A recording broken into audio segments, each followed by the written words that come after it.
నేను Vijay Kumar, DSP ACB Karimnagar.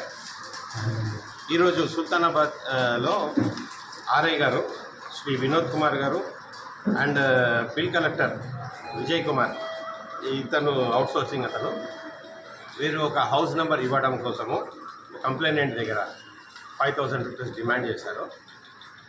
ఈ demanded amount 5,000 rupees వారి ఇంటి దగ్గరికి వచ్చి, వాళ్ళ షాప్ దగ్గరికి వచ్చి, అంటే కంప్లైనెంట్ షాప్ దగ్గరికి వచ్చి కలెక్ట్ చేసుకుంటుంటే అవుట్సోర్సింగ్ ఎంప్లాయీ దగ్గర మేము రెడ్ హ్యాండెడ్గా పట్టుకోవాల్సి వచ్చింది.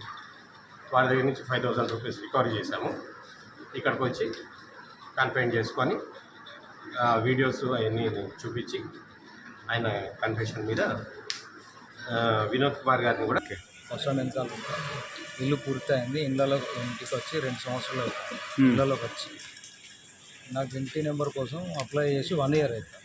ఈ 1 ఇయర్ నుండి ఇంటి నెంబరు ఇవ్వకపోవడం, తింపడం. మొన్న రీసెంట్గా ఒక 2 నెలల కింద వచ్చిన, ఒక 15 రోజుల కింద వచ్చిన, ఒక 3 డేస్ కింద వచ్చిన నాకు 10,000 డిమాండ్ చేశారు. దాదాపు ఎన్నిసార్లు వచ్చారు? దాదాపు ఒక 5-6 సార్లు వచ్చింది. అంటే ఇదివరకు ఏమన్నా ఇచ్చిరా? ఏమి ఆ విషయాలే రాలేదు అసలు. ఫస్ట్ ఈ విషయం ఏం రాలేదు. ఈ వచ్చి కొంచెం ప్రెషర్గా అడిగే వరకు 1 ఇయర్ అయిపోతుంది వరకు ఒక 10,000 డిమాండ్ చేసి 10,000 వీడియో ఇస్తే నాకు అంటే ఒక 5,000 ఇచ్చేదని. సరే అని చెప్పి నేను ఏసీబీ వాళ్ళ